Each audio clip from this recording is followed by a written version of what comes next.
Assalamualaikum warahmatullahi wabarakatuh. Selamat datang di podcast Persatuan Pelajar Indonesia, University Pendidikan Sultan Idris, episode kedua, dengan tema How to Get to UPSI with Scholarship.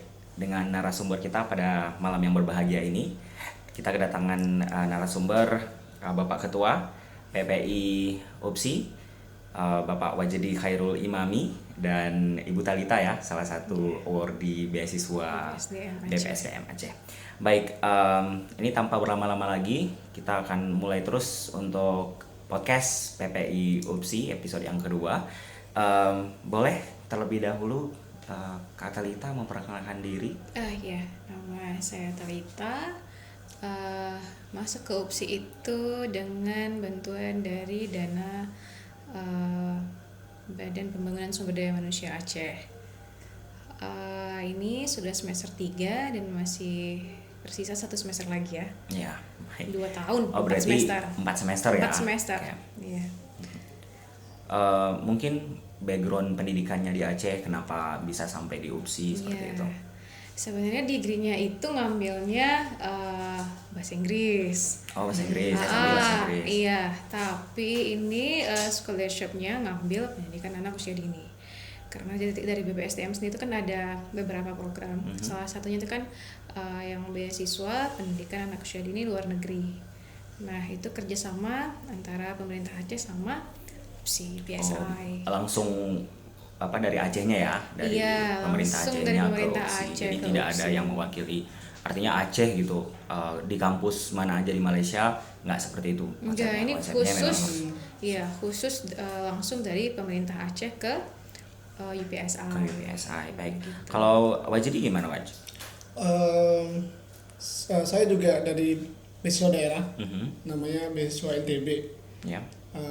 Beasiswa NTB. Itu tapi bedanya mungkin sama yang Aceh itu kami cuma dikasih 3 semester. Oh, 3 semester ya. Kalau Aceh 4 semester, kalau NTB 3 semester ya. Oke. Terus untuk yang di cover apa aja tuh, Waj? Kalau untuk beasiswa NTB? Lumayan lengkap sih kalau yang di cover. Jadi visa, terus tuition fee, itu SPP, semua di cover, TSM, sama biaya hidup juga ada dikasih. Sama tiket ini bola balik 1 kali. Oh, 1 kali. NTB sini NTB gitu. Baik, baik teman-teman semua, sedikit perkenalan ya sebelum kita bertanya lagi kepada narasumber kita pada malam ini. Jadi Kak Talita ini merupakan master candidate in early childhood education. Itu pendidikan anak usia dini atau kita sebut PAUD ya. Nah, kalau Wajidi ini dia master candidate in educational measurement and evaluation atau pengukuran dan evaluasi pendidikan. Nah, Wajidi nih, Waj, kamu kenapa sih pilih UPSI? Kenapa harus UPSI gitu loh di antara banyaknya kampus di Malaysia ini gitu? Saya mungkin cerita dulu ke beasiswanya ya, karena dari beasiswa sendiri itu ada kampus yang dipilih. Jadi ada list kampusnya. Okay. Ada list kampus, kemudian ada list jurusan yang bisa kita ambil juga. Nah, list kampus yang di Malaysia itu ada di UiTM, Uniza, terus Unimap, UTHM, UPSI, ada lagi yang lain.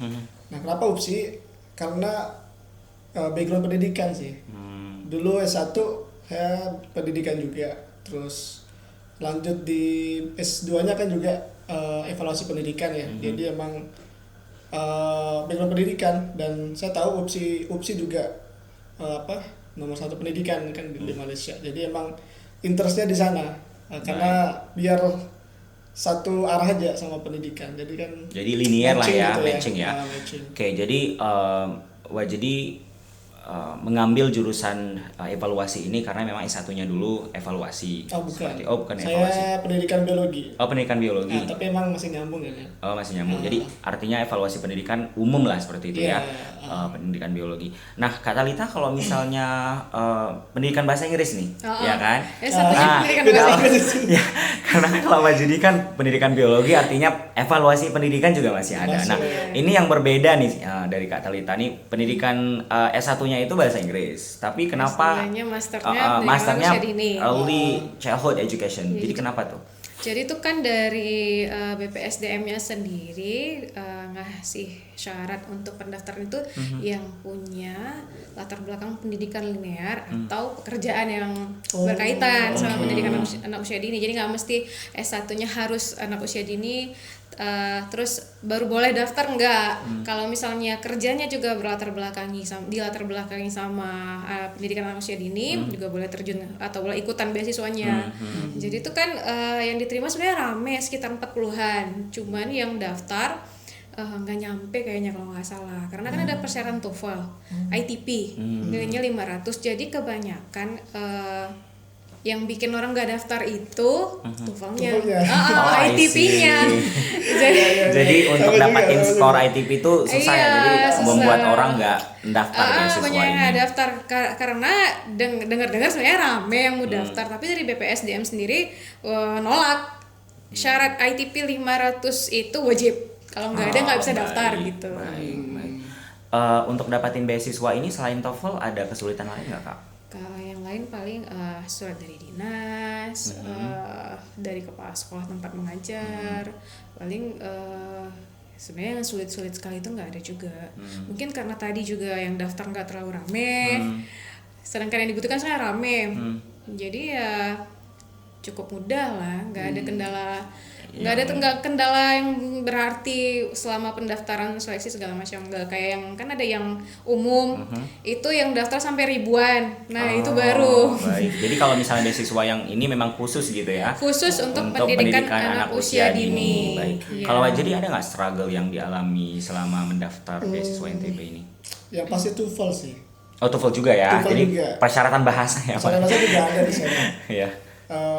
Persyaratan bahasa sama kalau di NTB kita perlu siapin 2 IC. 2 IC. Motivation letter dengan study plan. Nah, jadi itu perlu riset dikit lah. Kita mau tulis apa di sana. Kan kalau misalnya study plan kan kita harus tahu major nanti yang kita ambil itu seperti apa gitu. Ya, betul. Kita highlight dikit lah. Jadi ada riset dikit. Nah, itu sih yang jadi sedikit tantangannya nanti pas nulisnya itu.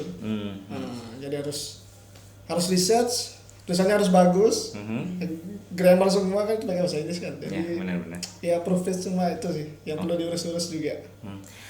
Jadi ini kan kita di Malaysia ya, artinya kita di UPSI gitu. Berdasarkan pengalaman saya juga daftar beasiswa gitu, teman-teman juga yang lain gitu, jarang ada teman-teman yang one shot, artinya sekali daftar beasiswa langsung gitu. Kalau YG di sini gimana, Waj? Ini apakah percobaan pertama langsung dapat, apa ada target negara lain dulu dan beasiswa lain dulu sebelum dapat UPSI gitu? Saya itu prinsipnya gini dulu. Apapun yang dibuka itu saya daftar. Oh, baik.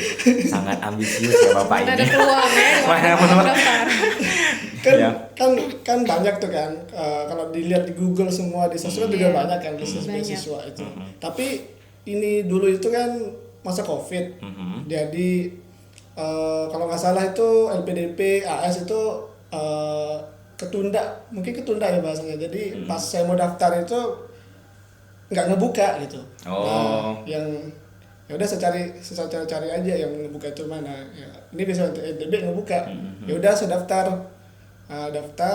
Nah kalau besok lain ngebuka saya buka juga. Jadi saya daftar juga. Jadi kalau ditanya percobaan pertama. Jadi percobaan pertama langsung lulus ya, alhamdulillah ya. Alhamdulillahnya kayak gitu. Kalau Kak Dalita gimana? Kalau saya nih udah yang ke-10. Ini yang ke-10? Ini yang ke-10. Beasiswa yang sama? Enggak. Jadi tuh lulus kuliah tahun 2012, 2013 apply AS tuh 7 kali apply. 7 kali apply, 2 kali shortlisted. Tapi belum rezeki dua-duanya. Terus PPSDM ini yang kedua. Yang pertama sebelum 2016 daftarnya, lulus sebagai cadangan, tapi masalahnya saat itu dananya harus pakai dana pribadi dulu. Dan waktu itu juga milih negaranya Australia apa Inggris gitu. Jadi kayaknya yang nggak mungkin kalau pakai uang sendiri dulu, biayanya pasti besar kan. Ini ikut yang kedua kali. Sebenarnya coba-coba di tahun yang sama itu ikut ITP mau daftar AS tahun 2021 kan. mau ikut AAS tapi entah apa keteteran, ITP-nya udah ada, AAS nggak jadi ikut. Terus ada pengumuman beasiswa BPSDM 2021. Itu pas yang ada program pendidikan anak usia dini. Jadi memang minatnya ke situ, daftar ngurus berkas kita ke Janto kan, bukan di Banda Aceh karena ya? KTP-nya Aceh besar. Jadi ngurus berkasnya ke Janto. Daftar segala macam sama alhamdulillah nggak ada kendala yang gimana. Sedangkan AS itu udah 7 kali, 2 kali shortlisted, 2 kalinya gagal. Ngambilnya sama juga early childhood sekali, TESOL sekali. Tapi belum rezeki. Ini yang rezekinya yang ke-10 dan dapatnya beasiswa Aceh ya, memang luar biasa perjuangan beasiswa dari Aceh.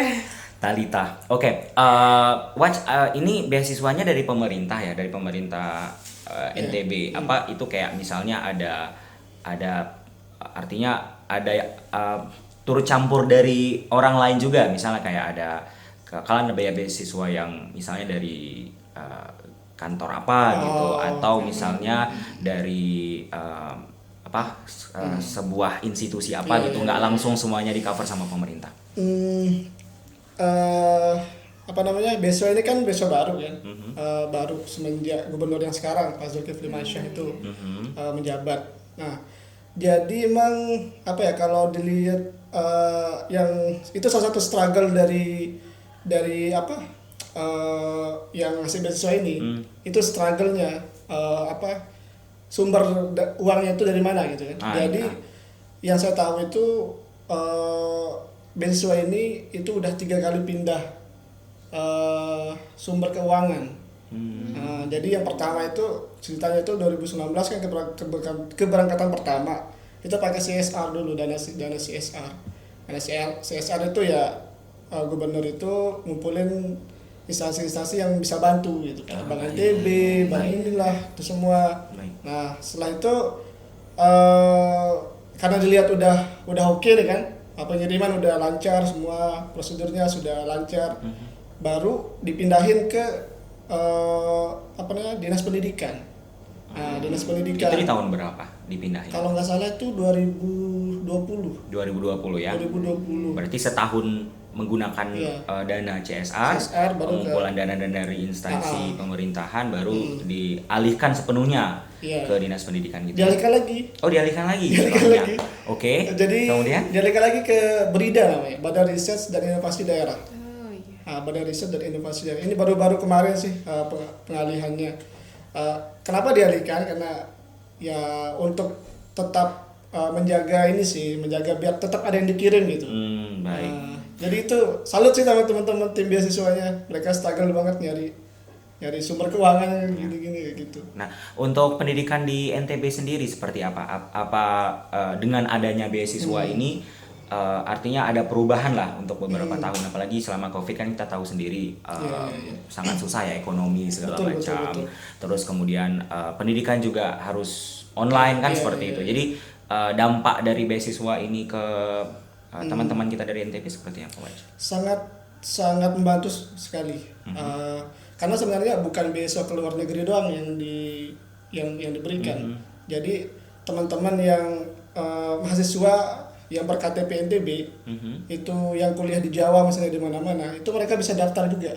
Tapi programnya lain kayak gitu. Jadi di tengah Covid yang kayak gini terus jadi kan sumber keuangan gitu kayak kacau kayak gitu. Jadi ngebantu banget lah ke mahasiswa ataupun masyarakat NTB. Masyarakat NTB ya. Enggak hanya yang dikirim ke luar negeri, tapi teman-teman yang kuliah di Indonesia itu juga alhamdulillah dikasih juga, ada beasiswa khususnya juga. Baik.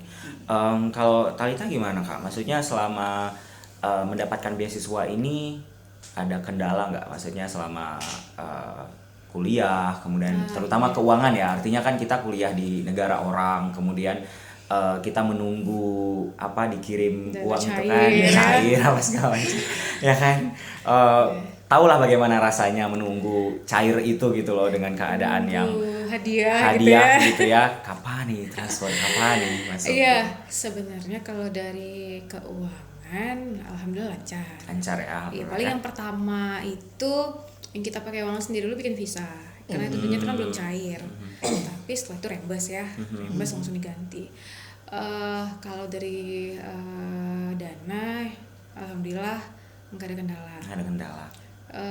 Paling karena udah berkeluarga, sudah berkeluarga, jadi kan punya 2 balita tuh. Satu usianya waktu itu 18 bulan, satu usianya 5 tahun. Iya 5 tahun, karena saya berangkat bulan 2, jadi si yang kakaknya paling besar usianya 5 tahun di bulan 2. Waktu itu kan masih COVID, nggak boleh bawa family, yang masuk cuma boleh mahasiswa. Itu kan yang 18 bulan terpaksa ditinggalkan, 5 tahun terpaksa ditinggalkan karena Luar biasa. dari BPSDM-nya force kita untuk berangkat. Dana sudah diterima, jadi kalian harus berangkat gitu, atau kembalikan dananya. Baik. Ada perjanjian ya gitu ya. Ada perjanjian.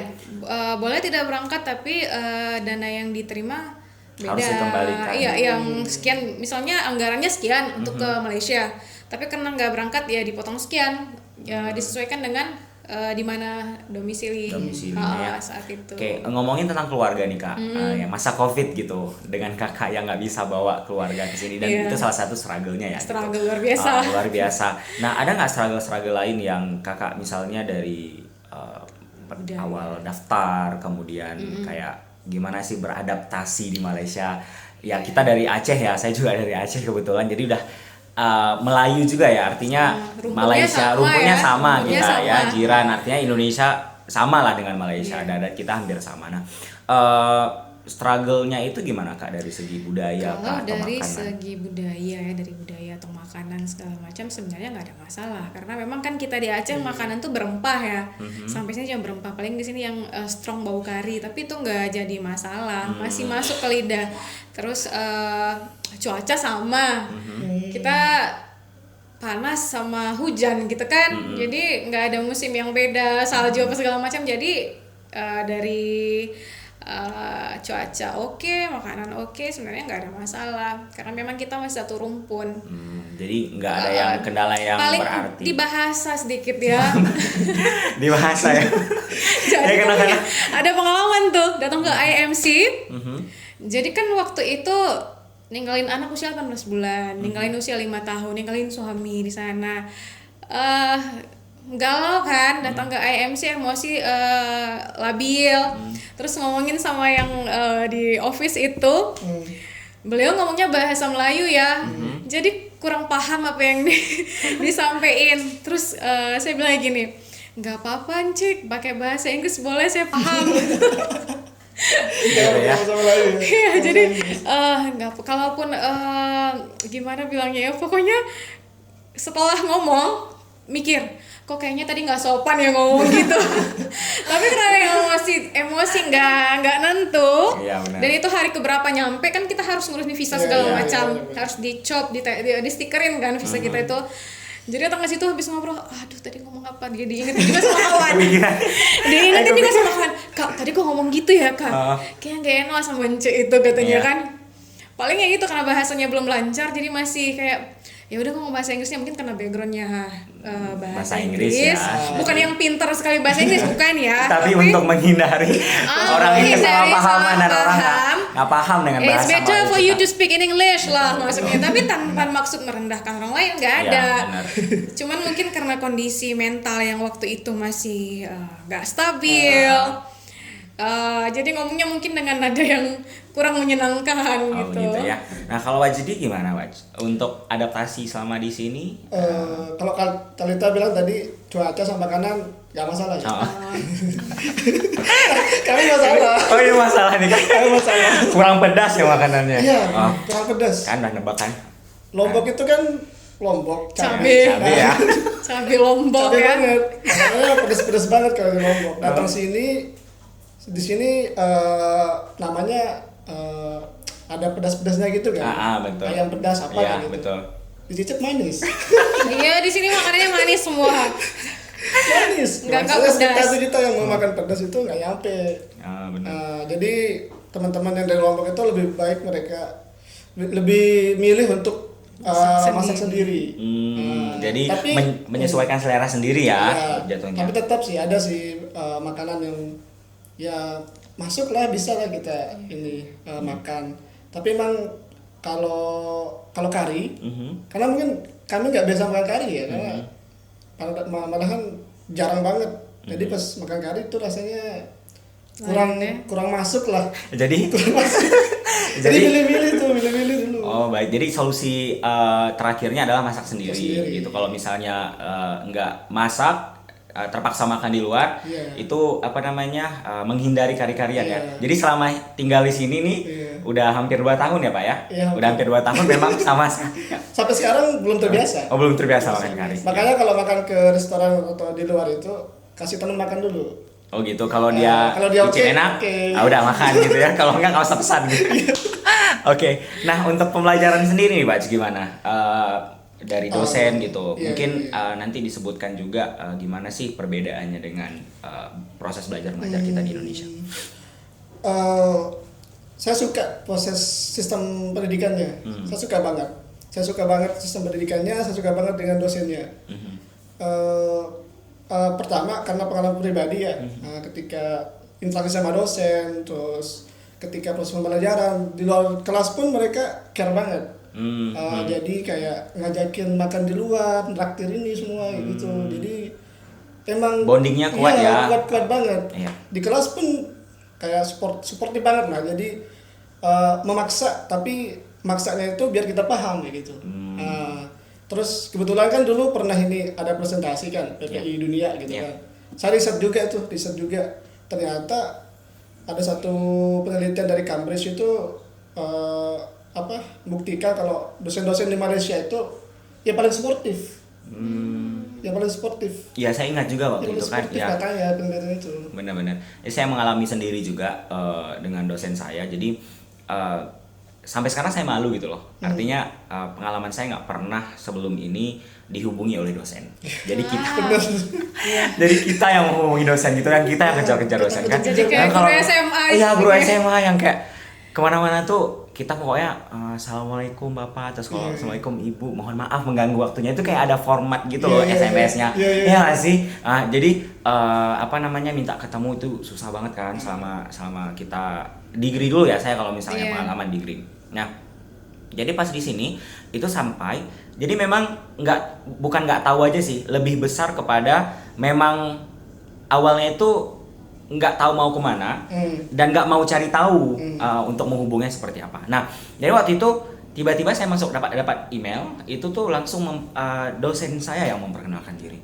Nah memperkenalkan diri. Mohon maaf nama saya ini saya SV kamu apakah kamu sudah berada di Malaysia, lebih kurang seperti itu dalam bahasa Inggris kan.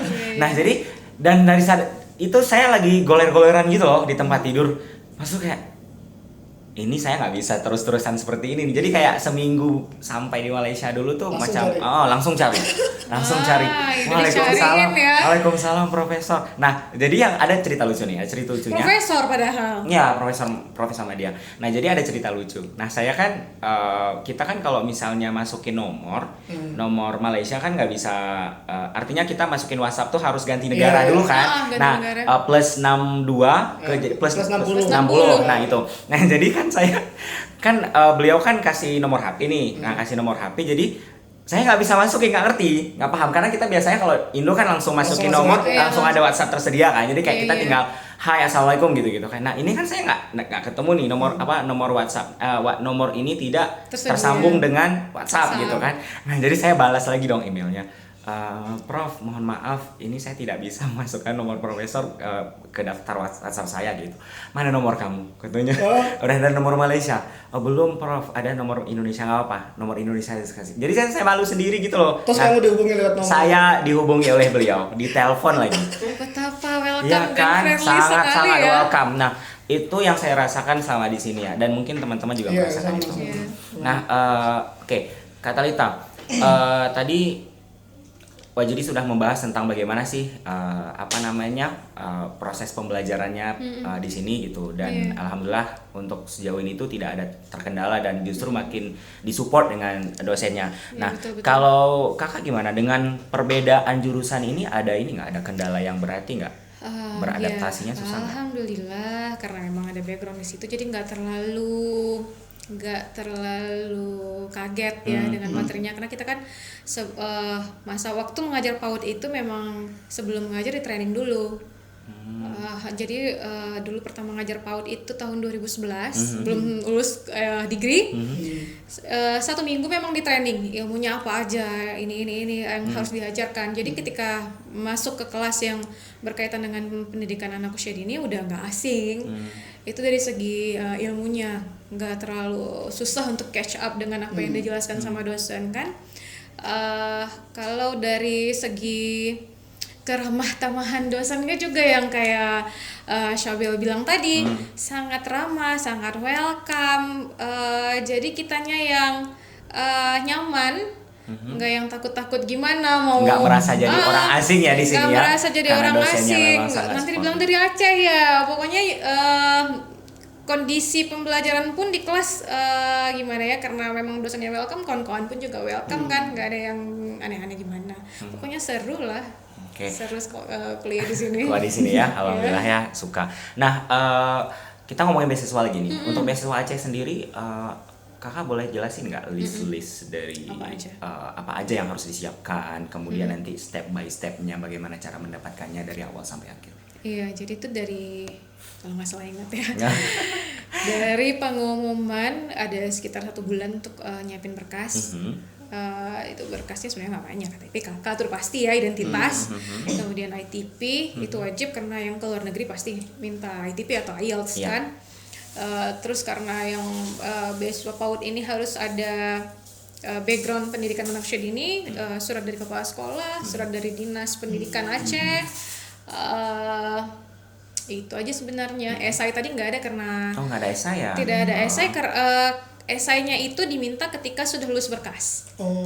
Iya, jadi menjelang mau tes wawancara baru diminta esai sekian ratus kata untuk persiapan wawancara. Tapi di awal nggak ada. Untuk yang umum kan itu ada yang BPSDM, ada yang umum. Itu diminta plan kedepannya seperti apa, mau apa yang mau diambil. Itu sama seperti yang beasiswa NTB. Tapi karena yang PAUD tadi, yang PAUD tadi memang sudah dirancang untuk mengambil pendidikan anak usia dini, jadi nggak ada study plan ke depan seperti apa, nggak ada. Paling itu di SI sebelum menjelang wawancara aja. Sama ini ada tes kemampuan dasar, kayak kita mau SBMPTN kan, mau tes PNS gitu ya. Tes PNS itu yang ada kalau nggak salah 100 soal. 100 soal online buat itu. Online karena COVID. Kalau dulu yang pernah ikut sebelum tahun 2016 itu tatap muka. Enggak offline, enggak online, offline. Jadi datang ke kantor apa dulu lupa, ikut tes pengumuman. Kalau ini karena COVID, jadi semuanya serba online. Jadi setelah lulus berkas, kemudian menyiapkan esai, kemudian menunggu berapa lama lagi tuh untuk wawancara? Kayaknya waktunya nggak lama, 2 minggu, 2 3 mingguan minggu lah ya. gitu. Jadi wawancara itu kita dihubungi oleh panitia ya. Iya, jadi dimasukin dalam grup peserta yang sudah lulus dari semua jenis beasiswa. Dari semua jenis itu kan ada beberapa macam. Yang umum kerjasama Universitas Syahkuala dengan Rhode Island, yang DAD juga ada. Yang Jerman punya ya? Yang Jerman punya kerjasama dengan Jerman. Jadi semua dimasukin dalam grup WhatsApp. Nanti dikasih jadwal. Ini untuk tes kemampuan dasar, ini untuk tes wawancara. Gitu. Oke, berarti basically berkas, kemudian esai, kemudian kalau lulus seleksi berkas, kemudian esai, kemudian nanti ada wawancara. Kemampuan dasar dulu, baru wawancara, kemudian selesai. Jadi pengumuman dan langsung berangkat. Kalau Wajid gimana, Wajid? Persyaratannya apa? Secara umum ada 2 aja sih, berkas sama wawancara. Jadi begitu ada pengumuman pembukaan beasiswa, yaudah kita langsung siapin berkas. Berkasnya tuh yang paling sulit ya, TOEFL pertama itu sih. Terus yang kedua isi yang tadi, yang 2 itu. Terus yang ketiga itu ada surat rekomendasi, minimal 2 ya. 2 ya, bisa dari organisasinya ataupun dari dosen yang pernah ngajar. Terus yang lain-lain kayak kayak KTP, KK itu kalau nggak salah itu aja sih. Berkas-berkas dasar ya. Ada wawancara? Ada. Jadi itu berkas-berkas yang tadi itu kita kirim submit. Nanti ada pengumuman, terus langsung ada pengumuman siapa yang lolos selesai wawancara, administrasi. Setelah itu ya sama ada grupnya juga kan. Ataupun nanti untuk jadwal wawancaranya itu dikirim lewat email. Ya, dikirim lewat email ataupun dikasih tahu di Instagramnya. Nah, dari tanggal segini sampai tanggal segini itu wawancaranya gitu. Nanti dikirim list wawancaranya jam sekian gitu. Wawancaranya online juga waktu itu. Waktu itu online karena COVID, tapi sebelumnya itu offline. Itu berarti di arrange atau di organize oleh yang tadi ya, namanya badannya BP LPP NTB. Oke. Nah, boleh ini kan nggak ada kira-kira pengalaman yang paling tidak bisa dilupakan selama mendaftar beasiswa ini? Sebenarnya waktu daftar beasiswa BPSDM ini mes, nggak nyangka lulus karena udah berkali-kali daftar. 10 kali ya Bu? Ini yang ke-10 AS sampai 7 kali, ada beasiswa etos dari dompet duafa 1 kali, BPSDM yang kedua. Daftarnya pun cuman yang daftar aja lah dulu gitu. Cuman karena udah punya ITP, kasihan gak dipakai. Oh gitu ya. Lemas duluan ya. Kan persiapannya untuk AS, cuman AS itu kan esai, ada esai yang harus kita pikirkan matang-matang. Kalau cuma sekedar isi asal-asalan udah pasti nggak lulus. Jadi karena kasihan ITP-nya udah ada, ya udah daftar gitu. Baik, jatuhnya pasrah. Ternyata yang pasrah itu yang lulus, yang rezeki. Kalau aja nih gimana Mas? Ada Apa ya? Kira-kira kesan yang menarik dari kesannya itu pas pengumuman sih. Karena gini kan. Gimana itu? Karena kan rame tuh ya sama teman-teman daftar. Teman-teman degree daftar semua. Jadi kan pengumumannya itu lewat email masing-masing. Kalau nggak salah tuh dikirim satu-satu emailnya ke yang nerima. Jadi kan kami ada grup teman gitu kan, grup teman. Jadi kan semua tuh daftar. Jadi di grup itu, saya udah dapat email nih lulus. Jadi kan kami itu mana di email gitu. sampai nunggu itu kalau saya nunggu itu sampai jam 1 malam. Jam 1 malam baru dikirim. Tadi kan sebelum jam 1 kan deg-degan semua. Iya. Jadi ini kok dia ini lulus, saya belum. kebayang perasaan gimana.